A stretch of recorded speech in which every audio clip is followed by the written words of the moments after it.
Martin Mill is a village in East Kent, England. It takes its name from the nearby village of Martin. Martin Mill railway station is on the Dover to Deal railway line. The population of the village was, similarly to Martin, included in the civil parish of Langdon. The windmill which gives Martin Mill its name was operating commercially until about 1923, when Sydney Hogben, the owner and former operator, removed the sails. This caused outrage in the community. The remaining structure was demolished in the 1960s.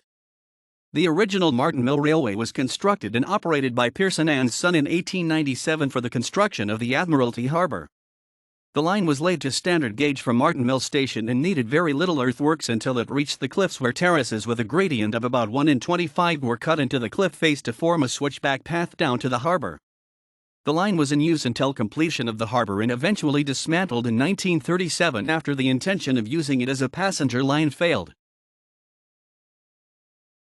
During the Second World War, the line was relayed again to standard gauge following the original course to a point north of Fan Bay Battery. From there, 2 new lines were laid eastwards either side of the Dover to St. Margaret's Road, and both terminating at St. Margaret's. The northern line supplied the 14-inch Mk7 naval-type guns Winnie and Pooh, and was also laid with 2 curved firing spurs for the 13.5 rail-mounted guns Gladiator, Scene Shifter, and Peacemaker. The railway guns were 13.5-inch ex-naval guns on World War I-type mountings. Scene Shifter recycled the name and carriage from a former 14-inch railway gun. The other carriages were left over from a World War I 18-inch railway howitzer program. These had a maximum elevation of 39 degrees. Traverse was by using the guns on a curved spur with the degrees marked along the tracks. A large arrow was mounted on the gun's bogies to line up with the marks. Recoil was absorbed by special brakes acting on the wheels. Bosch Buster, an 18-inch howitzer on a former World War I 14-inch railway gun carriage, was deployed in November 1943.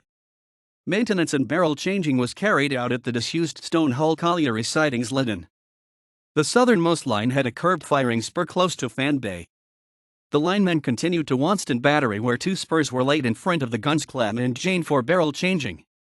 The barrels being transported by rail to Woolwich Arsenal, where they were re-sleeved.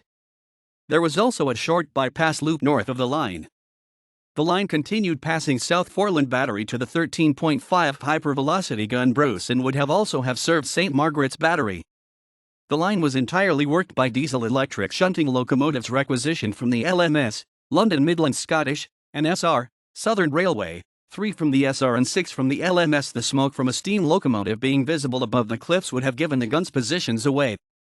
The LMS locomotives being a long way from home were on an exchange basis. If a locomotive failed, it was immediately replaced from LMS stock, repaired at Derby Works, and worked on the LMS until required again.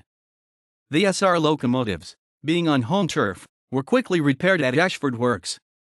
As the locomotives shared the same English electric diesel engines, it is probable minor engine repairs for the LMS locos could be carried out at Ashford. Whilst on the MMR, the locomotives were stabled at the shed in Martin Mill Station Yard. The line was again lifted just after the end of the war,